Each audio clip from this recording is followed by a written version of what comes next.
E aí pessoal, meu nome é George, esse é o Geolê e, bom, com essa onda de coronavírus chegando no Brasil, acho que cabe nós tomarmos alguns cuidados. E dentre os cuidados que foram, de certa forma, impostos a nós cristãos, está o fato de precisarmos cancelar, ou pelo menos suspender por um tempo, os nossos cultos aos domingos, os encontros congregacionais de adoração a Deus que ocorrem dominicalmente. E aí? Não tem culto mais?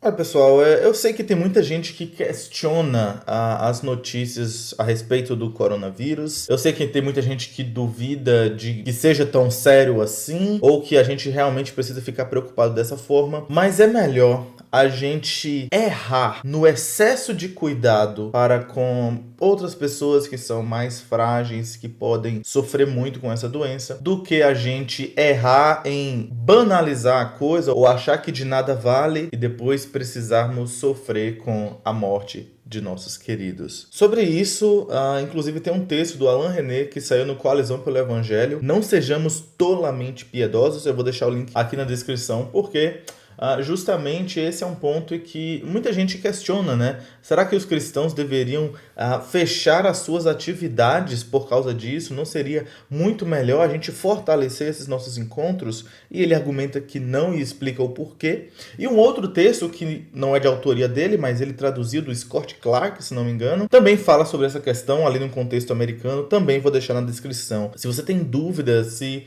como cristãos, deveríamos suspender as nossas atividades, nossas reuniões, deem uma olhada nesses textos, não deixe de ver. Mas aí a grande questão que fica é essa, né?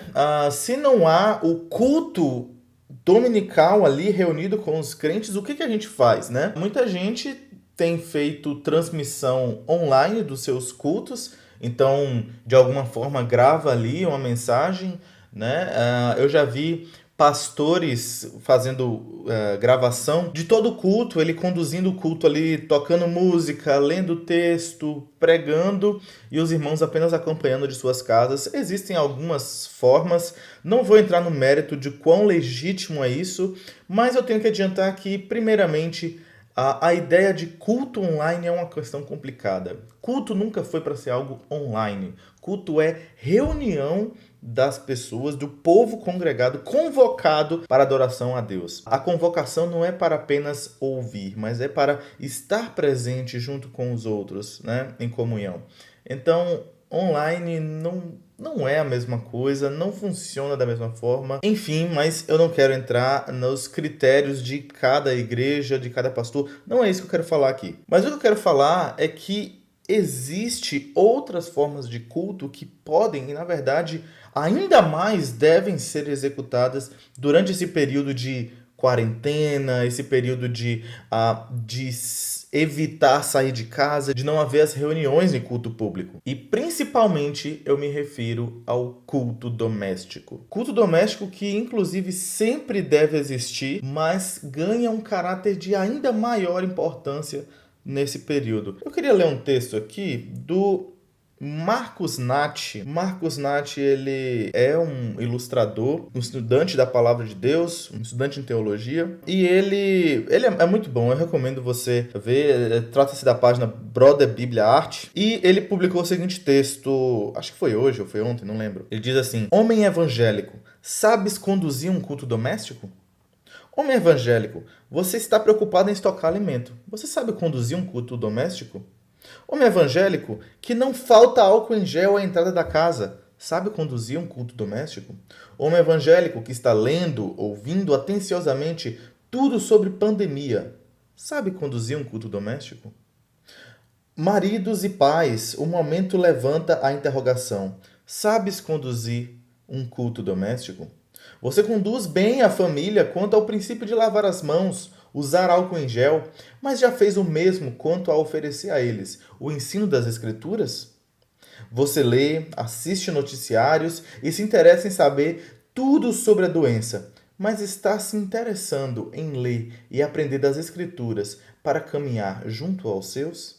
Homem evangélico, pastoreie sua família, ofereça a ela todo o cuidado e pureza da palavra, reúna sua casa, em torno da mesa. Esse é o Marcos Nath, publicou aqui na sua página no Instagram do Brother Bíblia Arte. Mas é isso, esse período levanta muitas preocupações e muitas decisões têm sido tomadas, mas e aí, homem evangélico, você sabe conduzir o culto doméstico? E a grande e terrível verdade é que muita gente não sabe. Muita gente não tem essa prática, muita gente não faz isso. Isso já era ruim. Se alguém tem uma família de cristãos, um casal que está na igreja e não cultua a Deus junto, não cultua a Deus junto com seus filhos em seu lar, isso já é algo ruim, né? Não deveria ser dessa forma. Mas, para quem acompanha, eu gostaria de dar algumas diretrizes aqui. Eu não sei quanto tempo vai ser esse vídeo, ok?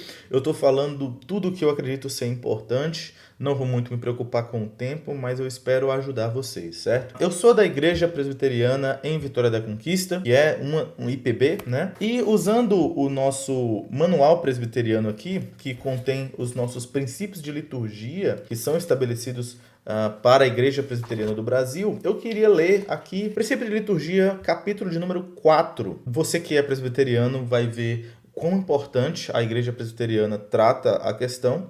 Você que não é, pode se inspirar ou ser incentivado a isso, né? Eu acredito que a utilidade disso não se restringe aos meus irmãos presbiterianos. Mas vamos lá. Artigo 9 diz: no culto individual, o crente entra em íntima comunhão pessoal com Deus. Então, nosso princípio de liturgia estabelece aqui o que seria um culto individual. Isso aqui fazendo uma distinção do culto congregacional.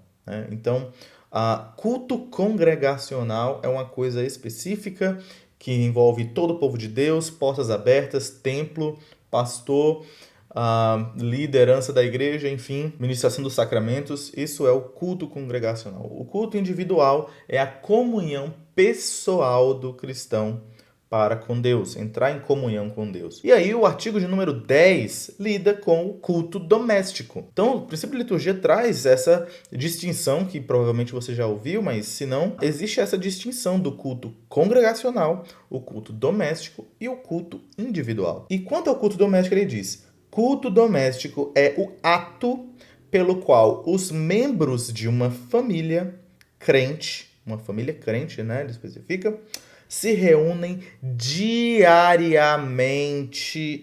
em hora apropriada.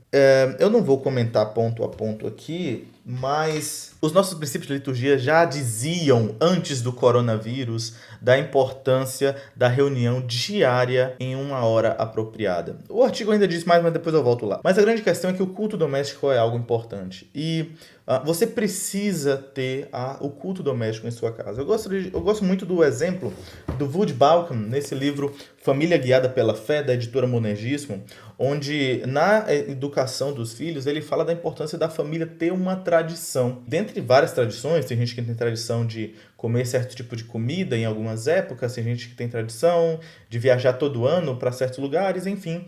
Mas a família cristã deve ter ao menos a seguinte tradição: o culto doméstico. Como você conduz a sua família? O que a sua família mostra para o mundo do que realmente vale a pena? Porque quando você faz o culto doméstico, você está dizendo: eu busco a vontade de Deus. Eu sou um adorador do Senhor Jesus Cristo. E o culto doméstico, ele reflete isso pelo que ele é e pelo que ele ensina necessariamente. O ensino, a impressão que é dada aos filhos, os filhos vendo os pais se reunindo para ler aquele livro preto, que às vezes ele não sabe o que é, a depender da idade, e vendo a reunião acontecendo, isso tem um caráter educativo de instrução magnífico, que outros tipos de atividade não trazem. Então, o culto doméstico é de grande importância. E é um momento também da família se fortalecer, tanto em comunhão quanto na edificação, no aprendizado da palavra de Deus. Somente os domingos como culto não é suficiente. E se existe o culto individual, por que uma família crente, como o princípio de liturgia traz, não deveria se reunir, né? Então, o que deve ter no culto doméstico? O princípio de liturgia continua, o mesmo artigo fala de reunir em hora apropriada e diz: para leitura da palavra de Deus, segundo, meditação, terceiro, oração e quarto, cânticos de louvor. Então, traz 4 elementos aqui básicos para o culto doméstico. Leitura da palavra. Eu acho que é importante mencionar isso, porque culto doméstico não se trata apenas de ler algum texto cristão. Se trata de ler a palavra de Deus, né? Meditação, ou seja, não se trata apenas de uma leitura, ora e tchau, né? Você precisa meditar naquele texto, pensar segundo o texto que foi lido. Oração, necessariamente orar de acordo com o texto, aplicando isso à sua vida, falando com Deus. E cânticos de louvor, né? Cantar uma música, cantar um hino, né?